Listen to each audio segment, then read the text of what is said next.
Kaliningrad was Putin's most valuable chess piece in Europe, a bargaining card, a threat against the West. But it was also his weakest point, because every supply line keeping its massive Baltic base and 1 million people alive had to pass through enemy territory. The West tolerated this red line of Putin's for years, until the invasion of Ukraine in 2022. After that, his neighbors turned that weakness into a weapon. Now, Kaliningrad is being blockaded with steel walls along its borders. The Soviet-era power grid supplying the region is being cut off, and rail lines are being severed. Poland was the pioneer of this transformation. Since 2022, it had been gradually increasing pressure on Kaliningrad. Customs controls tightened, the visa regime narrowed, border crossings slowed. But in December 2025, Warsaw escalated to an entirely different level. On December 23rd, the last Russian consulate in Gdansk was shut down. This was no ordinary diplomatic decision. That building had spent years functioning as a SIGINT center, monitoring NATO activities in the Baltic Sea. Its rooftop antennas tracked the port, NATO vessels, and radio traffic. The Poznan consulate had been closed earlier, a critical intelligence node observing NATO exercises, tank shipments, and ammunition trains in western Poland. Kyiv shared the same fate. Russia no longer has any official presence in Poland outside the Warsaw embassy. The Kaliningrad garrison lost its eyes in western Poland, and a military unit fighting blind cannot plan its defense. And while Poland was blinding those intelligence eyes, it was simultaneously building the physical wall. The Eastern Shield Project was announced in May 2024. Polish Prime Minister Donald Tusk called it the largest fortification operation on the eastern border since 1945. Initial excavation began near Goldop in October 2024, but intensive construction truly accelerated in January 2026. Tusk shared drone footage of the progress, a $2.5 billion budget, 3 defense lines along 700 kilometers of border, anti-tank trenches 4 meters deep, 6 rows of concrete dragon's teeth barriers, camouflaged bunkers, and mine-laying systems.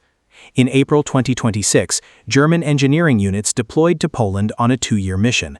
Their task is to support Eastern Shield construction. On a separate track, Germany is deploying approximately 5,000 troops and 105 Leopard 2 A8 tanks to Lithuania, the first time the German military has permanently stationed forces abroad since World War II. NATO's military weight is increasing both south and north of Kaliningrad. The goal is to fortify 38% of the border by the end of 2026. This military fortification also transformed the commercial face of the border. On January 6, 2026, Poland's Ministry of Interior Affairs made a critical decision. It completely closed the Granovo and Goldop border crossings with Kaliningrad. The same day, 8 crossings with Belarus were also shut down. The justification? Hybrid threats and irregular migration. The decision took immediate effect, with exceptions only for humanitarian convoys. Only 2 active crossings remained on the Kaliningrad side, Gajahotki to Mamovo II and Bezy to Bratanovsk. Until 2022, these were bustling trade gates where Kaliningrad residents went shopping in Gdansk on weekends. Now, Polish border guards allow a maximum of 5 vehicles per hour to pass. Lines of 8 to 12 hours form at the border. People waiting have no access to basic needs like water, toilets, or food. Most vehicles belong to German citizens, ethnic Russians traveling with their families to Kaliningrad during holiday season. Even individual crossings are this difficult, and commercial transport has taken a far heavier blow. Insurance companies now classify the Kaliningrad route as a war zone risk and refuse to insure vehicles. Since no truck can operate without insurance, even the 2 crossings that remain open on paper are effectively closed for the freight sector. The result, the region's transport sector collapsed. The figures reflect 18,000 truck drivers left unemployed. Trucks are rusting in garages, shipping companies are going bankrupt. For a Kaliningrad family, Gdansk, that European city just 120 kilometers away, is now an unreachable world. And all of this is just the defensive dimension.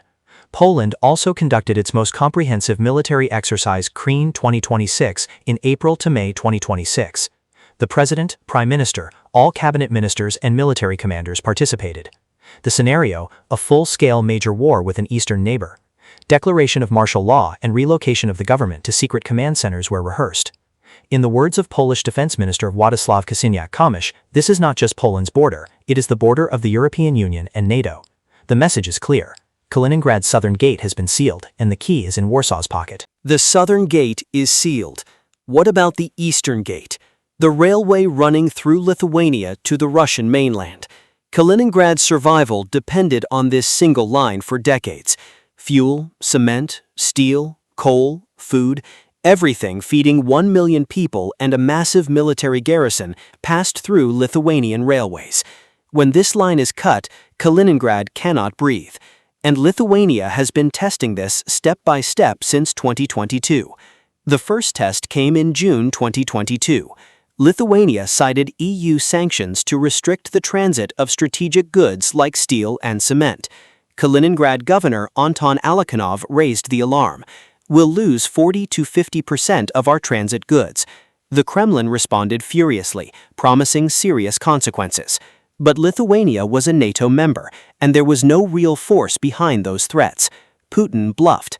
Lithuania didn't flinch, and NATO clearly saw how powerful a strategic weapon Kaliningrad's transit dependency could be. The exposure of that bluff lit the green light for tightening the vice. As the sanctions list expanded, the variety of goods turned back at the border grew. Construction materials, luxury goods, electronics blocked one by one.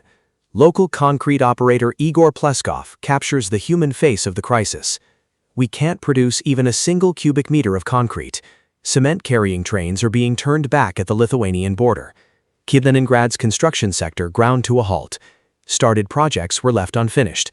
Access to raw materials was cut. But the real blow was triggered by Lithuania's own internal security crisis. In November 2025, smuggling balloons carrying contraband cigarettes sent from Belarus paralyzed Vilnius airport. 25 flights were affected, 3,500 passengers stranded. Lithuania recorded this as a deliberate hybrid attack by the Belarusian regime and closed its border crossings with Belarus. The decision created a domino effect. Thousands of Lithuanian-plated trucks carrying freight in Belarusian territory were suddenly stranded. According to the Linava Transport Association, 4,500 to 5,000 trucks and trailers were held hostage. Lukashenko chose blackmail over diplomacy, threatening to seize the vehicles, moving them to paid parking lots. But Lithuania didn't back down. It raised the stakes because the balloon crisis gave Lithuania exactly the justification it needed. On October 31st, just days after balloons paralyzed Vilnius airport, Lithuanian Railways (LTG) made a critical announcement, citing compliance with US and UK sanctions on Lucille and Ross. It initiated a 21-day transition period for the transit of Russian petroleum products to Kaliningrad. From that point, no new applications were accepted. On November 21st, the transition period expired, and Lucille's petroleum flow stopped completely. The numbers tell the story of the shock. In 2024, 371,000 tons of petroleum products were transported through this line. 345,000 tons belonged to Lucille. In 2025, before the ban, another 194,000 tons had passed through. Now zero. This is Kaliningrad's civilian fuel, buses, ambulances, generators that prevent freezing in winter. And at the same time, it's the fuel for the Baltic Fleet and Iskander missile launchers. Without petroleum, those missiles become stationary targets that cannot move. And Lithuania has no intention of stopping here. Ruling party leader Minda Sinovičius has openly said that transit restrictions to Kaliningrad can be considered, implying the complete halt of all railway freight transport, including fertilizer and petroleum products. An even more radical threat sits on the table: the complete removal of the rails. The Baltic states are preparing to abandon the Soviet-era wide-gauge rail standard and switch to the European standard. The Rail Baltica project will lay modern high-speed rail from Tallinn to Warsaw by 2030. There is no legal barrier. The 2002 Russia-EU-Lithuania transit agreement only covered passenger visas. It did not guarantee rail standards. If this happens, it will become physically impossible for Russian trains to reach Kaliningrad. And this time, it's not a bluff. The road is closed. The railway is cut. But the biggest danger is energy. For decades, Kaliningrad was kept alive by a Soviet-era shared electrical grid called BREL. Belarus, Russia, Estonia, Latvia, and Lithuania shared the same frequency. The Baltic states decided to sever that connection and completed their transition to Europe's ENT grid. Kaliningrad is now, in the truest sense of the word, and energy island. Russia deployed the floating LNG terminal Marshal Vasilevsky as preparation.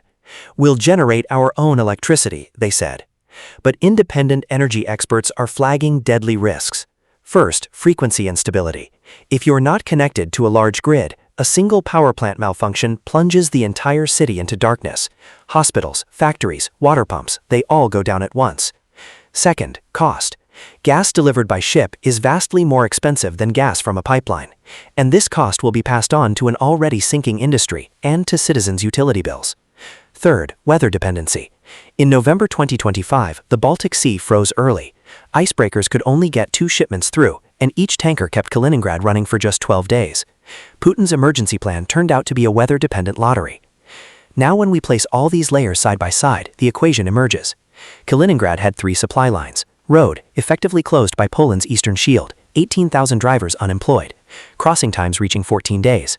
Railway, Lithuania halted petroleum transit, 371,000 tons of fuel flow cut.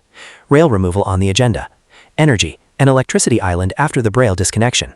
The floating LNG terminal, a weather-dependent gamble. What remains is the sea route, but the sea route is 4 times more expensive than road. Ferries are insufficient, and port infrastructure can't handle the load. And with Finland and Sweden joining NATO, the Baltic Sea is a NATO lake. Those ships are targets for anyone who's seen what Ukraine did to the Russian Navy in the Black Sea. Putin's choice is painful. Keeping Kaliningrad alive requires enormous resources.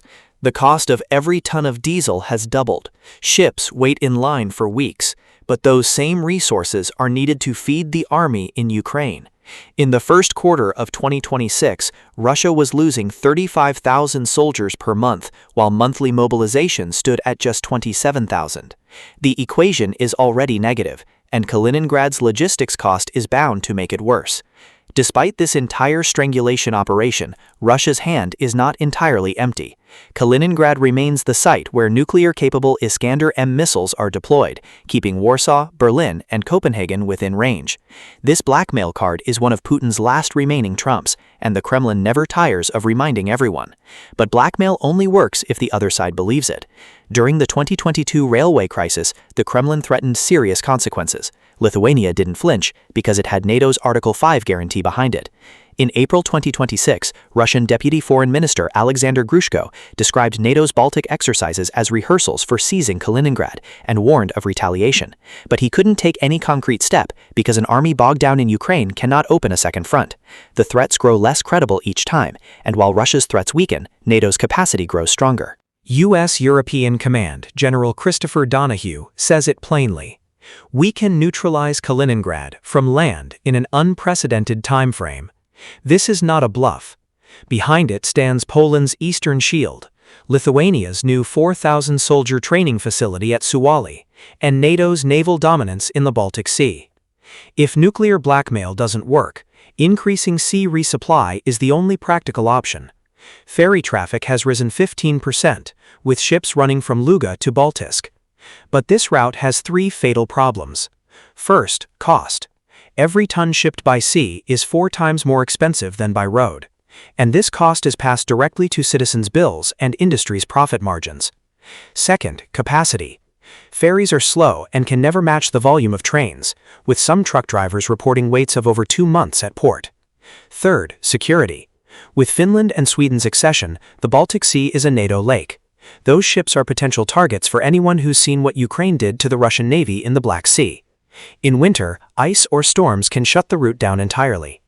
Despite all this, Kaliningrad has one bright spot: domestic tourism. Russians unable to travel abroad have flocked to the region. Krovo Airport set records of 4 million passengers in 2023 and exceeded 5 million in 2025.